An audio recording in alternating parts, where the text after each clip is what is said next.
வாங்க இந்த வீடியோவில் சம்பா கோதுமை ரவை அதை வச்சுட்டு ஒரு உப்புமா எப்படி செய்கிறதுன்னு குக்கரில் செய்ய போகிறேன். குக்கர் எடுத்துக்கோங்க. 1லேருந்து 1.5 ஸ்பூன் நெய் விட்டுட்டு, நெய் சூடானதுக்கப்புறம் கடுகு, உளுத்தம்பருப்பு, சீரகம், கடலைப்பருப்பு, முந்திரி பருப்பு ஆப்ஷனல் இருந்தால் போட்டுக்கோங்க. எல்லாம் நல்லா கலந்து விட்டுட்டு கருவேப்பிலை சேர்த்துட்டு, ஒரு பச்சை மிளகா 2ஆக கீறி காரத்துக்கு அதையும் சேர்த்துட்டு, மீடியம் சைஸ் ஆனியன் பொடியாக நறுக்குனது அதையும் சேர்த்து நல்லா வதக்கணும். மீடியம் சைஸ் தக்காளி அதையும் பொடியாக நறுக்கி சேர்த்து வதங்கினதுக்கப்புறம் நம்ம அளந்து வச்சுருக்கிற 1 கப்பு உடைச்ச கோதுமையை சேர்த்து இதையும் ஒரு 2 மினிட்ஸ் நல்லா கலந்து விடணும். அதிலே உங்களுக்கு லைட்டாக ஃப்ரை ஆகிடும்.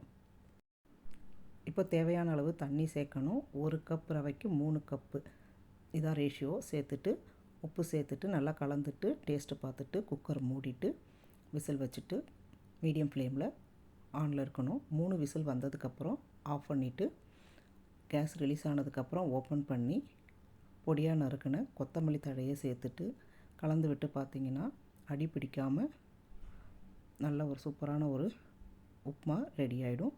இது ரொம்ப குளுக்கோஸ் கம்மியாக இருக்கிற ஒரு ஃபுட்டு. டயபெட்டிக் பேஷண்ட்டு இது நைட்டில் நம்ம இது எடுத்துக்கலாம். சைட் டிஷ் சட்னி, சாம்பார், ஊறுகாய் இதோடு வச்சு நீங்கள் இது சாப்பிடலாம். ட்ரை பண்ணிவிட்டு எப்படி இருக்குன்னு சொல்லுங்கள். தேங்க்யூ.